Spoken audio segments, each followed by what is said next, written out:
Please, everyone, give a warm welcome to our keynote speaker, Michael Cronin.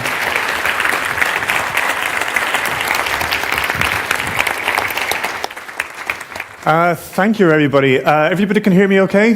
Because I'm always worried about these concealed mics, that somehow I sit and switch or something like that and not be heard. One of the things that struck me just in that poll that came in was the opposition of two words, love, hate.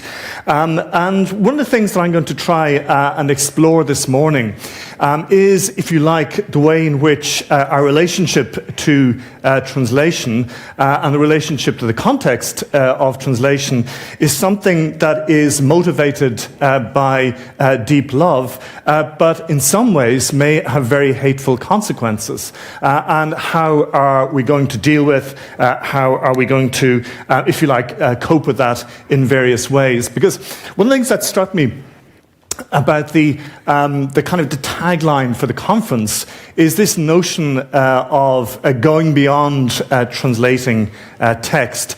And I've been teaching translation now, practicing it for over 30 years. And one of the first things that you do in the classroom is to talk about context, about how words take on their meaning because of their contextual frames. And so if we talk about context in respect of pedagogy, we think about it in terms of our practice, what does it mean in terms of the profession, in terms of what translation is and does? So what I want to do in the time that I have this morning is to look at some of the elements of that context. And I'm going to look specifically at a particular kind of context. If I can get my slides up here on the screen, because I see myself, but they're coming now. Great. Okay. Kind of coming. There we are. Yep. It's. I want to. Some of you in this room and some of you online may remember this event. It was 2010. It was the eruption of a volcano in Iceland. Eyjafjallajökull.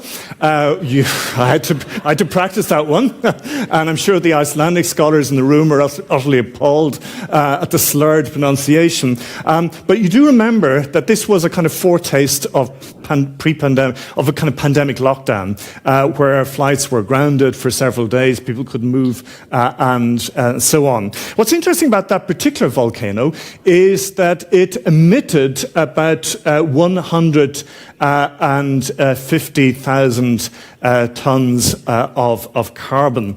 Now, humans at present emit something like 100 million tons of carbon per day. Now, for the mathematicians in the audience and the mathematicians online, try dividing 100 million by 150,000. And what you come up with is 666. The number of the devil.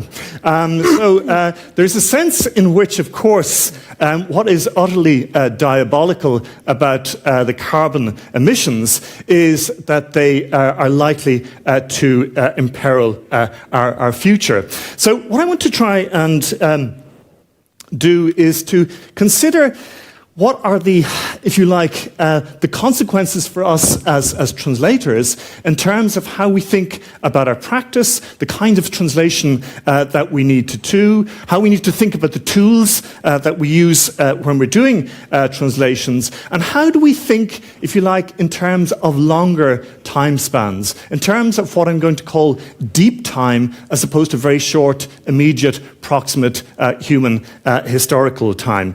André Snær Magnusson, the Icelandic writer and activist, thinking about the volcano, thinking about the notion that we're living on a planet where this volcano is erupting day and night 666 times per day.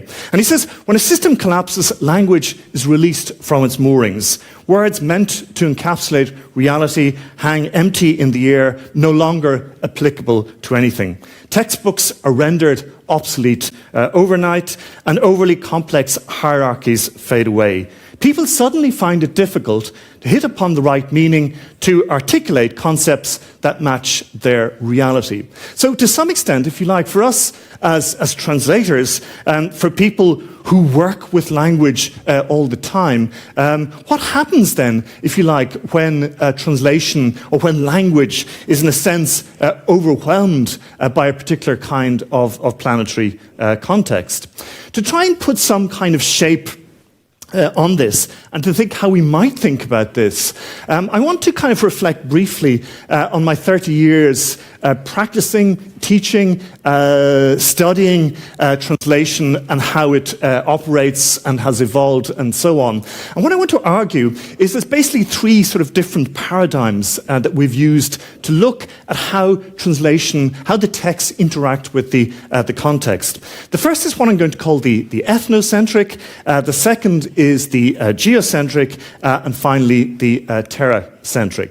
So the ethnocentric is basically looking at how translators change the fortunes and destinies of their societies. In other words, how the translation of scientific texts, how the translation of religious texts, how the translation of political texts change the course, the development of specific national societies. And to some extent, this was very much a kind of a paradigm that dominated a lot of translation research in the 1980s and 1990s.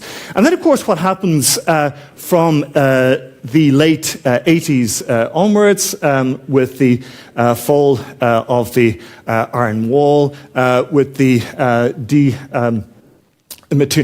electronification of the stock exchange, reduction in tariffs and trade barriers and so on, is we get the rise of globalization as the dominant paradigm. So here we're basically looking not so much at national endogenous developments, we're looking at the transnational flow of people, services, goods, ideas. It's when we begin to hear in great detail about internationalization, localization, in the language services industry.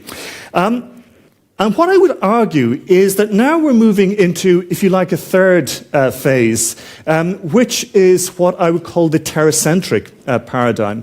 So the terracentric paradigm is one where we are engaged in a process which still, of course, is transnational.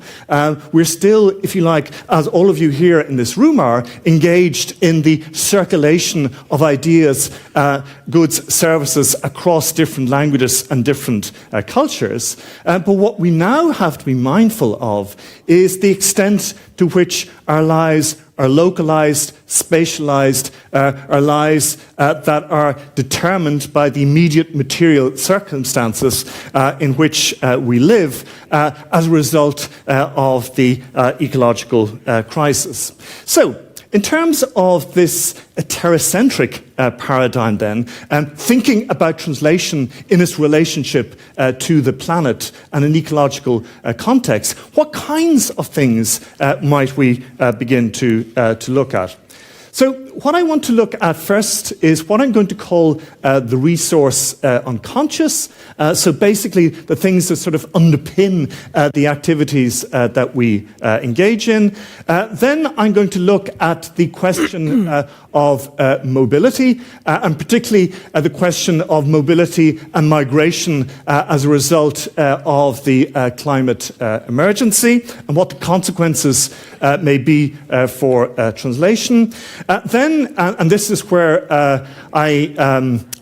in the very kind introduction, Aminda mentioned that I might be taking you to places that you didn't expect to go, and I think this is the section where that's likely to emerge. I'm going to suggest that we may have to think about very different kinds of translation into the future. Then I might talk very briefly, if I have time, and I might kindly ask for a time check, maybe around about maybe 10 minutes before my time is up because I can't watch my watch and look at you at the same time. And then I want to talk about this question of the power of words. Why I think translators, you're not going to save the planet, but I think you have a very, very important role to play in how we might think about redemptive or restorative practices in terms of planetary outcomes. And this, if you like, is very much in keeping with this notion of the power of words. Why I think words are powerful in terms of how we think about particular kinds of ecological or environmental outcomes. Let me begin with the notion of the resource unconscious. The resource unconscious is basically the idea which I get to some extent from a Belgian philosopher, a man who teaches here in Brussels, a man called Pascal Chabot, a book from 2015 called L'âge des transitions, where Pascal Chabot talks about what he calls the black box of our society. And what he means by the black box of our society is the way in which the thing that drives our society is the thing that remains most invisible. He carries out a thought experiment. I want each of you in the room to think about this for a few moments. In the languages that you speak, use, know, think about how many poems, plays, novels in your language or languages talk about fossil fuels. Can you remember the last time you saw a play on stage in your language that had fossil fuels as the direct and immediate topic of that play? Chabot's survey of different European languages and cultures is that the number of texts that do this are vanishingly small. And the reason for that is that energy is the kind of the dirty secret of our society. What I term the Secret Translation book, the kind of resource unconscious of our society. So when we look at books like Ethan Zuckerman, who is the head of the MIT Civic Media Lab, his book, Rewire, or Richard Baldwin's, who is professor of economics in the Graduate Institute in Geneva, his book, The Globotics Upheaval, both of them make a very, very strong case for the link between translation and technology in ways that would be understandable to us. What does Zuckerman says? He says that one of the consequences of the rise of social media, of the rise of the digital, is a provincialization of people's minds.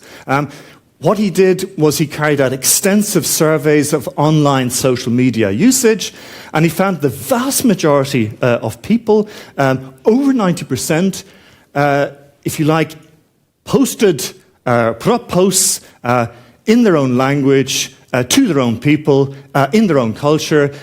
When they were consulting internet sources, it was mainly in their own language, in their own culture, in their own country, and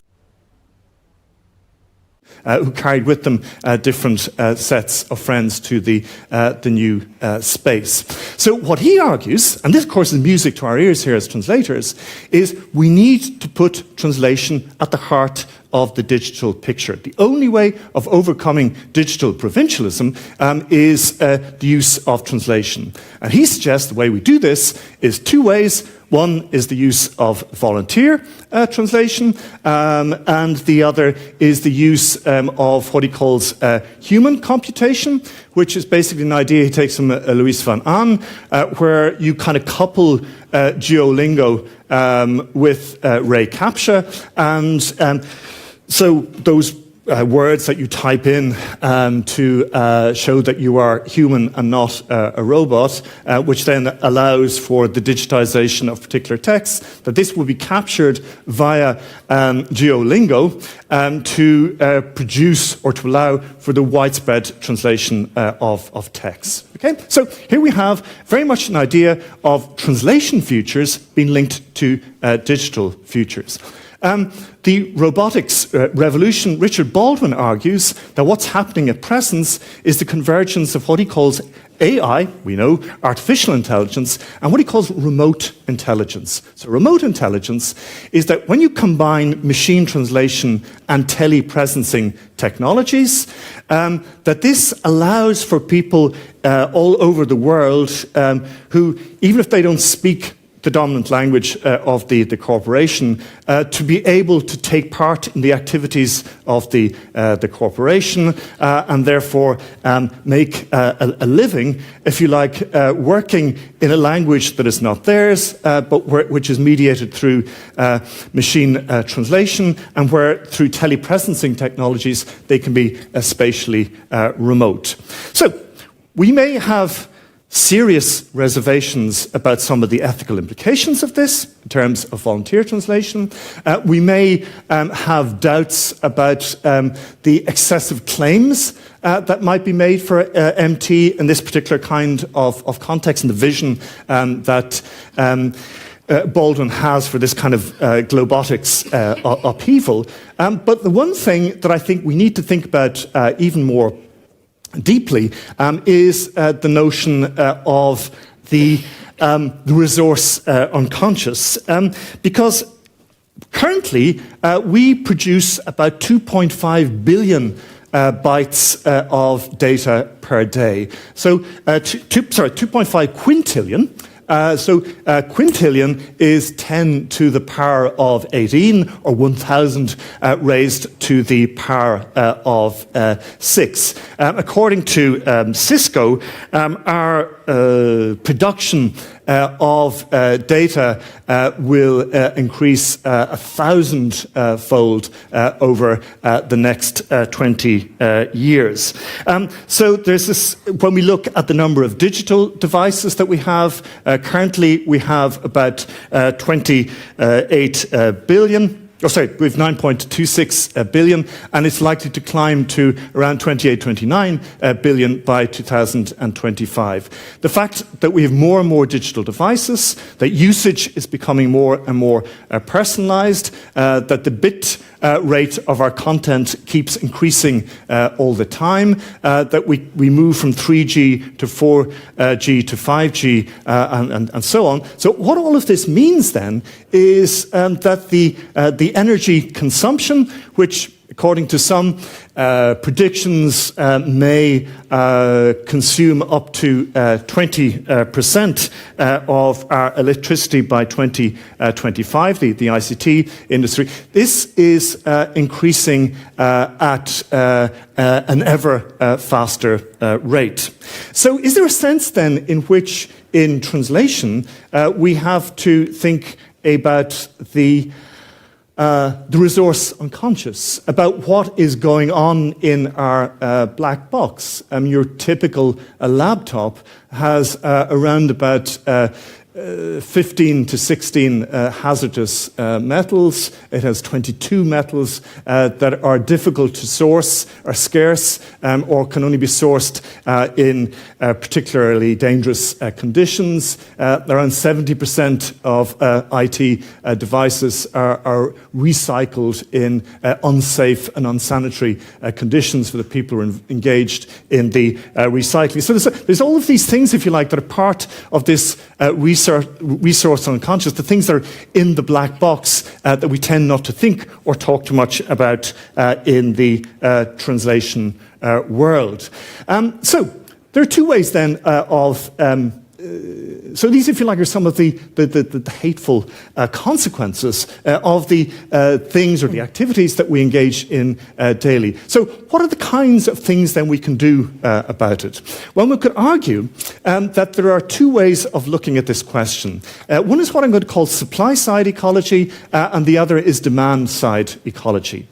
Supply-side ecology is basically the idea that what you try to do in terms of your energy provision is you use IT to combat the consequences of IT.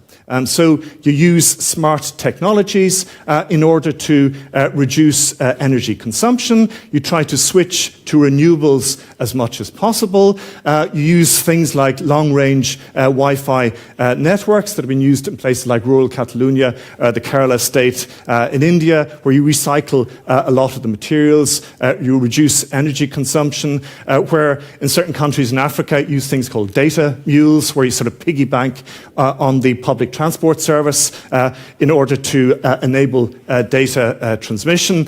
And of course, one of the things about supply-side ecology, however, and this is one of the difficulties, is what's called Yevon's paradox, which dates back to 1865, which is often the more efficient your energy consumption, the more demand increases. We see this with DVDs.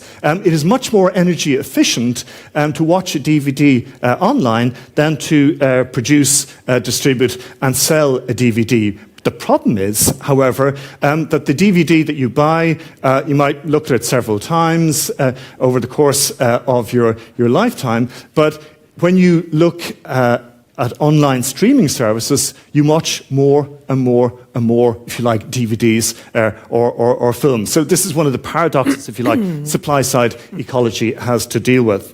The other, which is arguably more controversial, and this is why I'm very much looking forward to the Q&A section afterwards, is what's called demand-side ecology. And this is basically, what do we do with something like translation? Translation, because of the tools that we use, has an ecological cost. So if it has an ecological cost then, do we have to think about translation as a kind of a scarce good? Right? Because one of the things, one of the arguments that we make for translation, this is why it's such a powerful argument in the localization and internationalization industry, is with translation you sell more and more goods and services to more and more people in more and more areas of the planet. That's the kind of raison d'etre of the localization and internationalization industry. The difficulty is, of course, can we, in terms of the carrying capacity of the planet, have a kind of infinite growth in goods and services? Do we need to develop, if you like, some form of what's sometimes called digital connoisseurship, where we decide that we're going to prioritize certain kinds of translation over other kinds of translation? Are we going to prioritize forms of translation whose impact is largely positive from a social and environmental point of view, rather than other kinds of translation? What, for example, should be the priority given to translation in the gaming industry in terms of the kind of the energy costs or consequences of particular kinds of translation?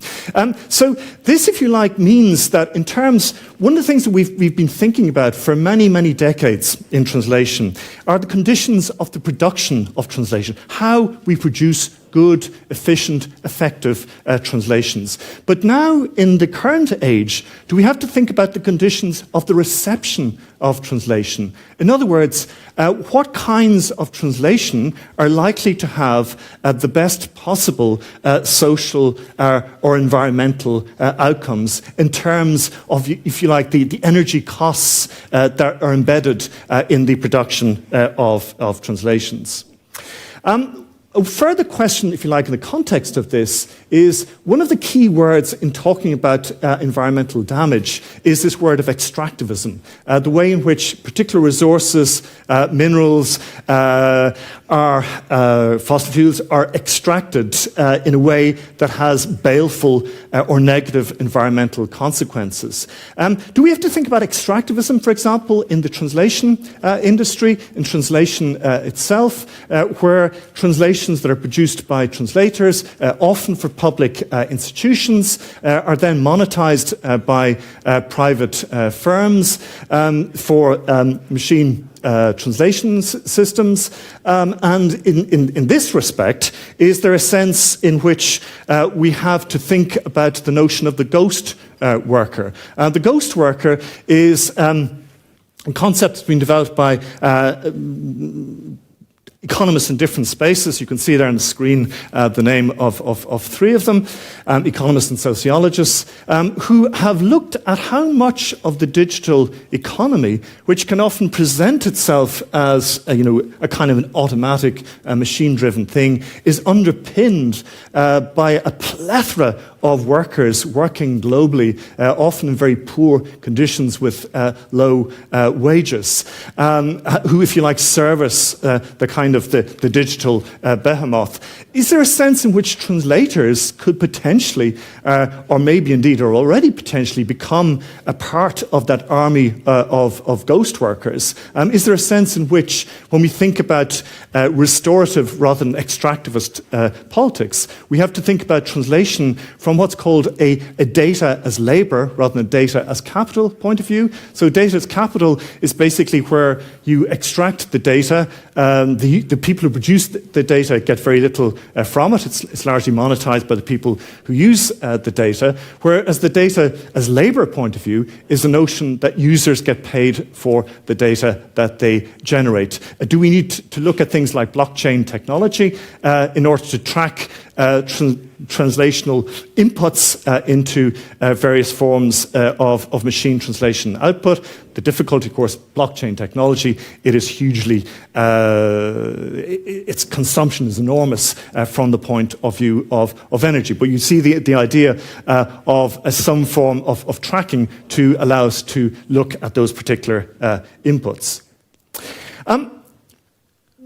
One of a man called Hans Svenning, a Danish demographer, looking at the history of human settlements, found that in the last 6,000 years, most humans have settled in what he calls the Mediterranean temperate region. So right from eastern China to Western Europe to the United States. You find whole swathes of a population have settled in an area whose temperature is an average 13 degrees Celsius. At present, on the planet, about 1% of the global surface has an average temperature of 29 degrees Celsius, and that is largely in the Sahara region of Africa. By 2050, 3.5 billion people will live in areas whose average temperature is, now that's the average temperature, is 29 degrees Celsius.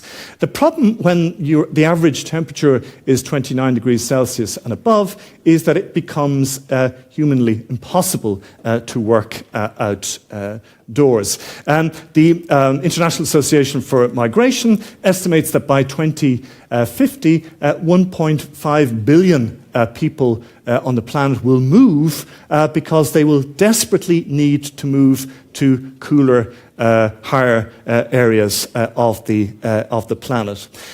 So what are the consequences then of this kind of climate migration for the kind of translational policies that we have? I mean, one of the things that we could ask ourselves is think back to your translation education. Think back to the range of languages that were on offer to you. And ask yourself how many of the very important world languages that are spoken, how many of those languages were on offer in your curriculum. In other words, as the pressures of climate migration increase, the question for translation won't just be, if you like, crisis translation in terms of dealing with specific outcomes in a particular place, the outfall of a natural catastrophe. What we will be dealing with are the consequences, the linguistic consequences for society, what I call intrinsic as opposed to extrinsic multilingualism, and how, if you like, are we going to meet the needs of populations that are going to be increasingly different in terms of their language composition. In other words, can we, if you like, remain with the relatively restricted language palette that we have at present in terms of translation provision and translation service? One of the central arguments that's been made in terms of the climate crisis and the climate emergency is what's called the end of human supremacy. In other words, the idea, which came from different traditions in this part of the world through the kind of Cartesian and Christian tradition of, humans as being the kind of, in the words of Descartes, the maîtres et possesseurs de la nature, the masters and possessors of nature, the kind of the Christian injunction to Adam to name all the plants and animals and sort of take possession of the earth.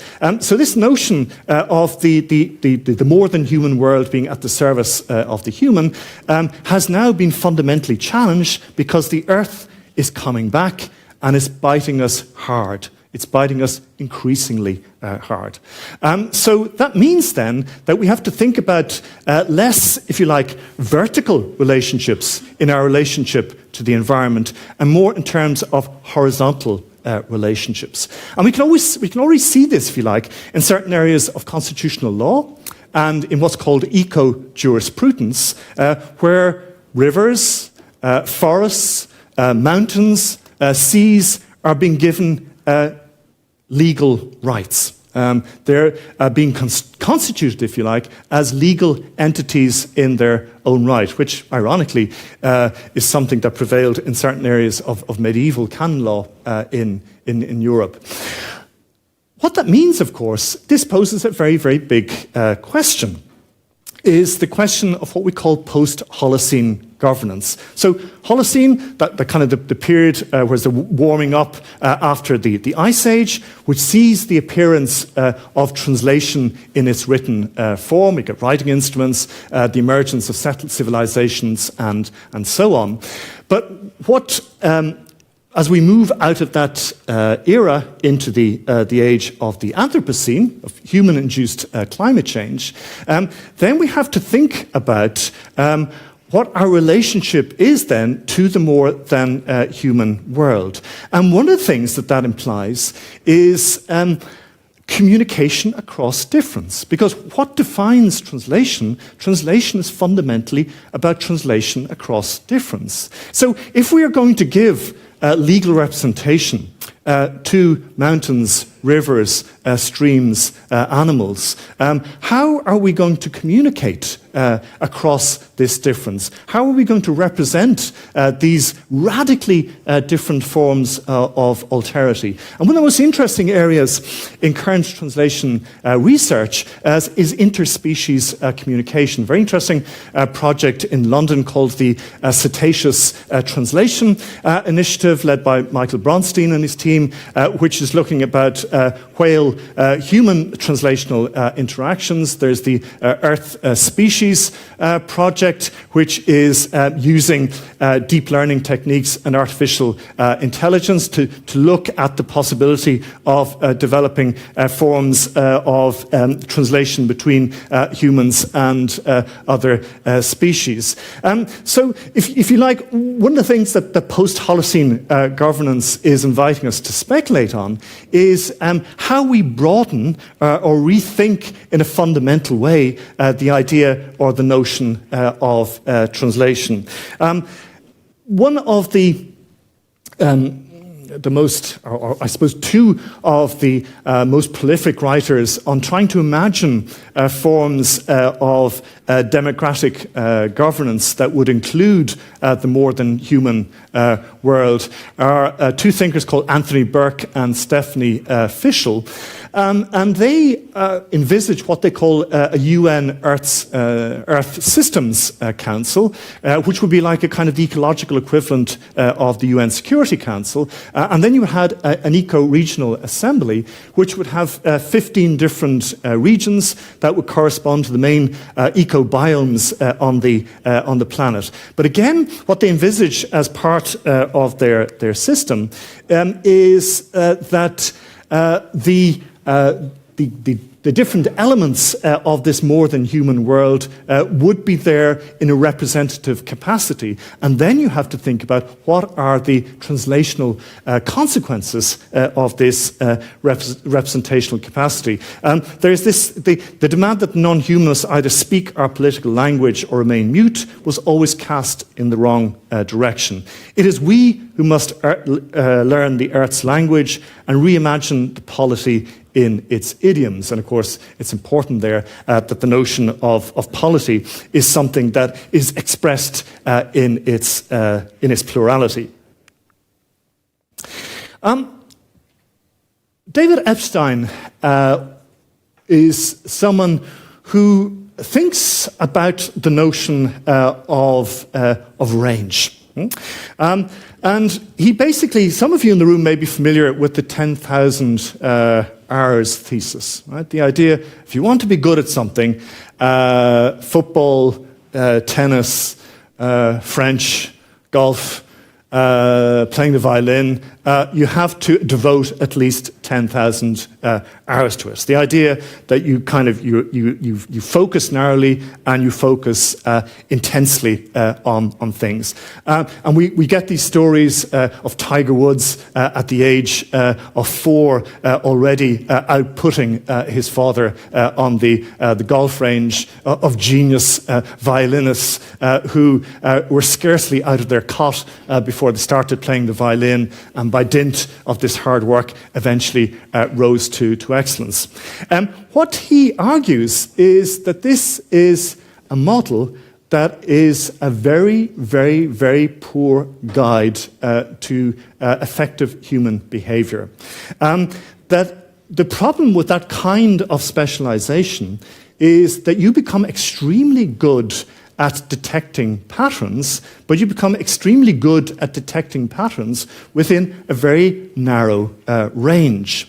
And one could argue that one of the problems, or one of the consequences of the fetish of specialization is that it has led to a kind of blindness that has produced some of the ecological consequences that we have to live with. Now, one of the ironies, of course, with translation is on the one level, on one hand, we have to specialize in particular areas in order to persuade our employers that we are employable, we can do the job that we're paid to do.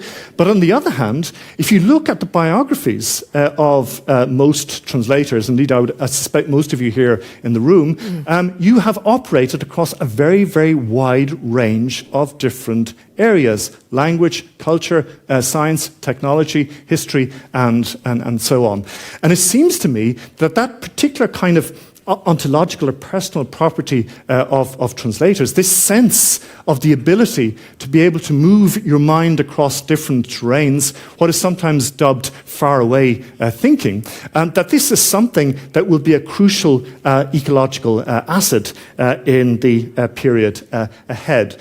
And it's in this period ahead that I want to come back to the word that came up at the beginning of our session this morning, which is the word love, which an Irish writer, John McGarhan, said is the most dangerous four-letter word in the language. Because it can leave told signs of unhappy outcomes. But I'm going to talk about the happier ones. Robert Macfarlane is an English scholar, nature writer, travel writer, and in 2007 he read an article about the new edition of the Oxford Junior Dictionary. And in this article they talked about words that were left out of the dictionary. Words like acorn, ash, adder, pasture, willow. So words that refer to fairly common plants, trees, pasture, an idea in English or in the British landscape. And he began to wonder what kind of world were the children being offered, where these very, very common words to describe the more than human world around them was gradually being regarded as redundant. They no longer needed these words. So what Macfarlane argued was that increasingly the landscape was becoming a blandscape. That you weren't identifying, you just talked about the hill over there, or the tree over there, or the river over there. Whereas once you begin to identify the particular kind of tree, the particular kind of mountain, the particular kind of cloud formation, then you have to think in more detail about the world. So he wrote a book called Landmarks in 2015, where he talked about various writers whom he described as particularizers. So what he meant by that was that they, in talking about or describing the landscape, believed in the power of words to capture the landscape. And he says, while writing about the landscape often begins in the aesthetic, it ends in the ethical. So what he meant by that was that the more you write precisely and accurately and knowingly using language about the more than human world, the more kind of implicated, the more involved you become in that world, because then you begin to realize it in all of its diversity, its complexity, its specificity, and so you feel a sense of connection. So that basically language leads to knowing, and knowing leads to caring, which means, of course, that this is one of the most powerful ways of, if you like, combating the kind of fatal disconnect that we feel with respect to language. He talks about one writer called Barry Lopez, and he says, who wrote about the Arctic, and he says, Lopez's intense intentiveness, because the Arctic was often seen as this kind of blank space, a kind of a white Siberia. And what Lopez does in his language is he describes the remarkable detail, the intensity, the kind of the populated nature of these supposedly empty landscapes. He says his intense attentiveness was a form of moral gaze born of his belief that if we attend more closely to something, then we're less likely to act more selfishly towards it. So what I would argue is that translators are particularizers.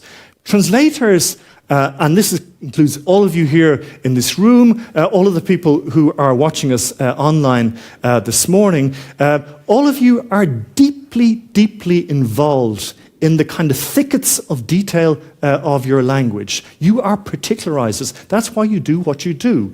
And it seems to me that we have this extraordinary resource as translators that can be repurposed in the broader social sphere in terms of using language to mobilize people to feel concerned about the more than human world. I often have this dream of a kind of network of eco-ecologists across Europe that would have translators at the heart of these eco-ecologists, working with students at primary level, at secondary level, at tertiary level, where they would be drawing the students into the extraordinary capacity of their different languages to detail the landscapes, the more than human world that these students are immersed in. And this form of knowing immersion is something that would then bring a sense of attention or care.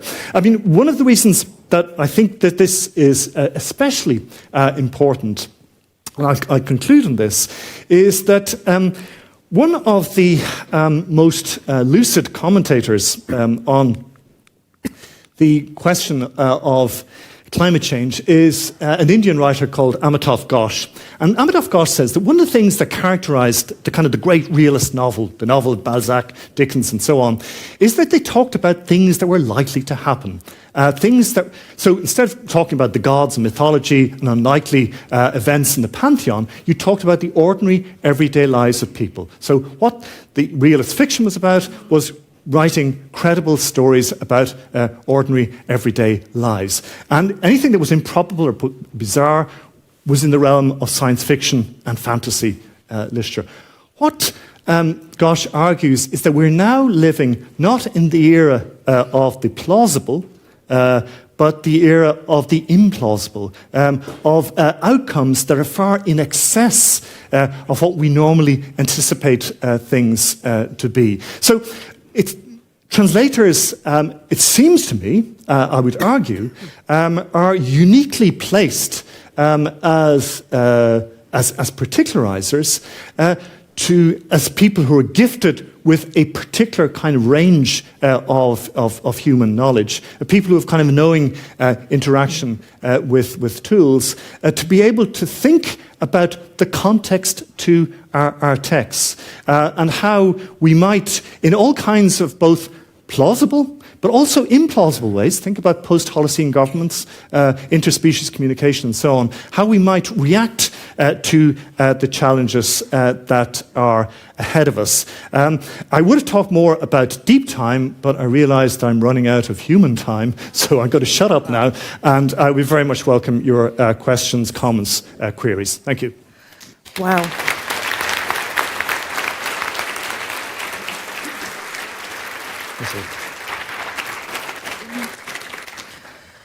I don't know about you, but that kind of blew my mind a little bit, particularly about the interspecies communication. It's actually interesting. We always think that we're the center of the world, but actually human beings are a really, really, really, really minuscule amount of part of the life on this planet. There are many more plant species than there are human beings and all that. So it's very interesting to hear it from that point of view and how we actually need to have this communication. You talked about translation to overcome digital provincialism, but actually it's perhaps digital speciesism we need to be overcoming. Now we have lots of questions come in, so I'm going to go with the ones with the most votes first. We'll also get them on the screen, so you should be able to see them. I'm going to go to one from Delia, and Delia, is machine translation more environmentally friendly than human translation? We've been having a lot of discussions about machine translation, so obviously they're very interested to hear your point of view on that. Yeah, I mean, I think part of the difficulty in terms when we talk about machine translation and its energy consequences is this is a very deeply divided area. I mean, to what extent there's kind of one school of thought that would argue that digital tools are actually at the heart of the solution because they will produce, if you like, ways of reducing energy consumption, alternatives to forms of high energy consumption, and so on. And this is very, very deeply divided, and it's difficult sometimes to know who to believe in all of this. But I think where the human translation comes into the picture in terms of, for me, it's more in terms of the demand-side ecology and the input of human translators into demand-side ecology. In other words, is that it's what we use our translation resources for. In other words, I think sometimes there's an excessive concentration on the supply side of things. And this is where, and if you concentrate on that, you can then tend to very, very often kind of privilege the machine MT end of things. Whereas I think if you begin to ask the much, much harder question, which is, maybe we do need to radically reduce our production of goods and services of particular kinds. Maybe we need to think about a notion of prosperity without growth. That's a really, really hard issue. I mean, and we know, many of you are familiar with all the issues around degrowth and so on, and the kind of debates that come from that. And to what extent are we kind of anthropologically prepared for the kinds of shifts in corporate and business practice that would imply? I mean, these are hard questions. So my feeling is that to some extent that it's not an either or. It's both and. I think what we need to work out in terms of energy consumption terms is what are the optimal forms of complementarity between human translation and machine translation, rather than, I think, coming up with some kind of dichotomous privileging of either one end of the pole or the other. And in fact, our next, the second question is very similar. It's a similar kind of question about the energy and data uses and saying that it's not very environmentally friendly. I think people are trying to find an excuse to stop using machine translation, perhaps. I could be getting it wrong, but perhaps that's a hidden subtext underneath all of this. So again, it's something that, and how translators can take it into consideration. I think the important thing here is that there has to be knowingness just about. I mean, one of the things that struck me during the pandemic, was the this massive shift to online communication and so on, and people were talking about potential reductions in energy consumption and so on. But it's almost as if the virtual had no material consequences. I live in a country which has the kind of Dublin's kind of data center hub of Europe. I mean, the average EU data center consumption of the grid is around about 3.2%. In Ireland, it's 14% and rising. These are very, very energy hungry centres. And one of the difficulties, this goes back to Jeevan's paradox, is that the more energy efficient you make them, the greater the incentive to kind of monetize the capacity that's there in the data centre itself, which then drives demand even further upwards. So I think what is important is to remember that whether we use human or MT, we really have to be mindful of the energy consequences, which then, of course, has consequences for, if translation is a scarce resource, what should we use it for? Because, I mean, can you really see a world where we'll refuse to translate, I don't know, something for a product or something that could be bad for the world in a wider sense? Well, I think it's raised the question of agency, and I'm always asked this very, very, very understandably so. Do you really expect me as a translator working, in the southern suburb of Dublin I need to feed the kids and pay the rent and pay my bills to refuse this job? And I don't think that it's individual autonomy in this, I think, is extremely restricted. I think what is not restricted is structural agency. And I think structural agency is, and this is why I'm extraordinarily honoured and gratified to be invited to address a forum like this one, where you have both institutional and corporate presence here, in terms of speaking at fora like this, where, initially, I remember particularly when I was talking about interspecies communication, people said, Cronin, you're barking mad. I mean, what are you talking about? I mean, talking to my dog, I talk to my dog and cat every day, but do you seriously think this is a model for the planet?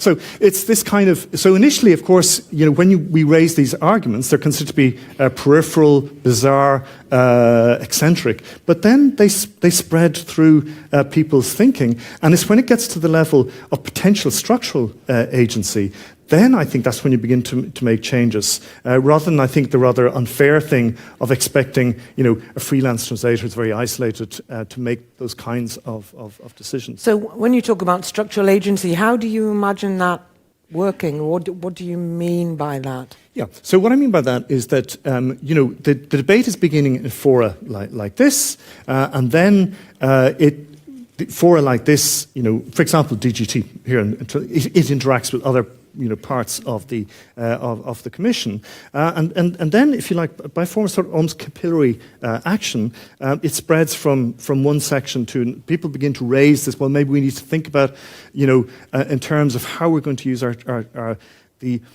translation budget and the energy consequences of this budget. Do we have to think about renewables? Do we have to think about the human machine balance? Do we have to think about what we're using for? So gradually this begins to spread. Remember, there's so many things. Slavery was the most lucrative business on the planet. In proportional terms, slavery was worth more than the digital industry today, and yet the unimaginable happened and slavery was ended. In 1969, there was not a single female member in the Parliament in Paris. Not a single female member in the Assemblée Nationale. And where are we now? In other words, there is this kind of capillary where things spread, but I do think we have to think about structural agency, and it always appears naive. Because to some extent, it's the optimists that are the ultimate realists, because they have to be. If we're not optimistic, the planet is doomed. Right? So it has to be. I mean, the Italian political philosopher Antonio Gramsci talked about what he called optimism of the will and pessimism of the intellect. That some days you think, I'm not so sure. There's so much against me, but you still have to believe. Okay, we've got plenty of questions online. Any questions in the room? Okay, there's a lady over there. My name is Clara, and I'm from University of Osijek. I would like to go back to the topic of digital provincialism. I guess it's kind of a boogeyman, and you mentioned, I guess, a solution of volunteering. But how would volunteering work to prevent it? Could you mention some more specific examples, like explain it? Yeah. The first thing I should say is that I'm just a messenger.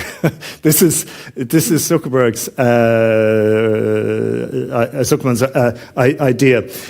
Basically, he argues that if you look at the volunteers who produced these translations for the TED Talks, for example, and there was a period of time when it's done for Facebook as well. He sees this, as a potential model that people are filled, if you like, with a kind of humanitarian global benevolence, and they're prepared to.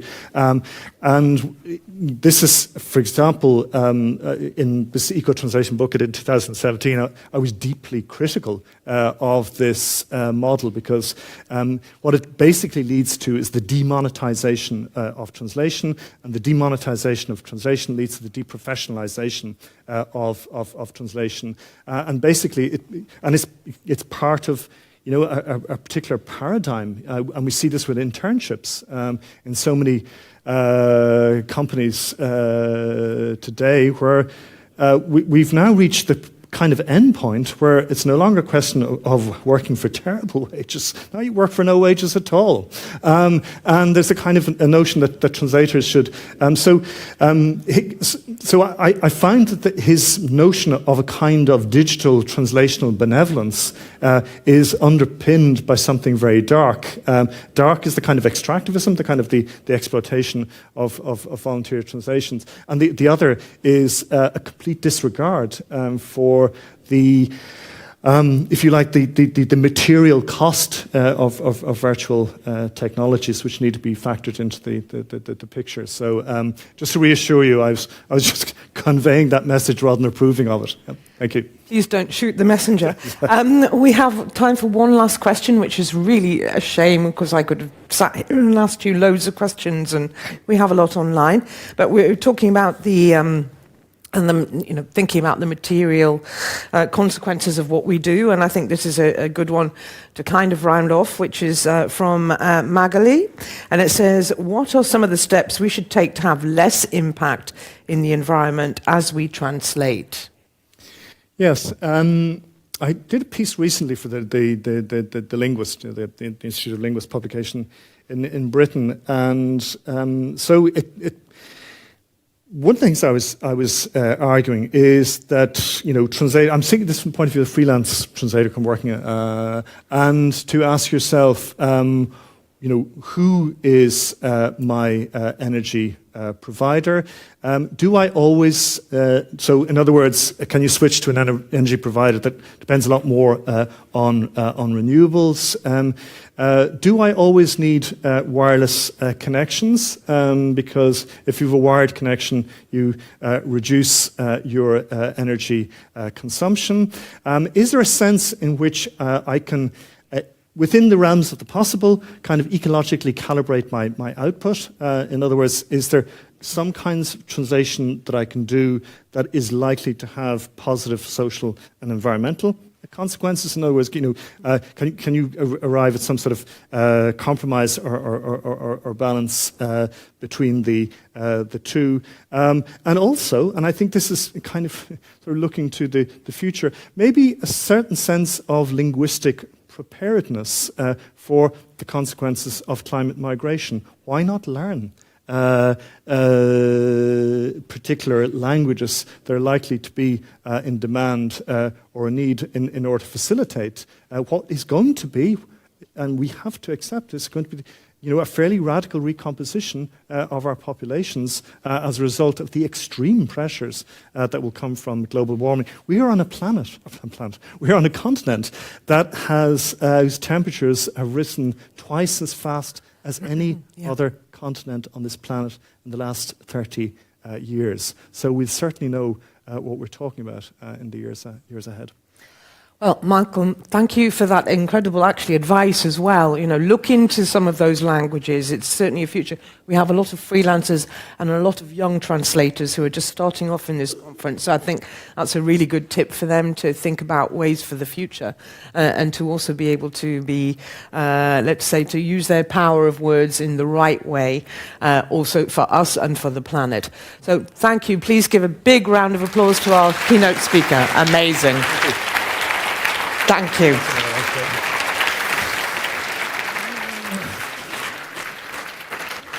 Don't go anywhere because we're going to start the next session very, very soon, and I'm going to hand over to Anya.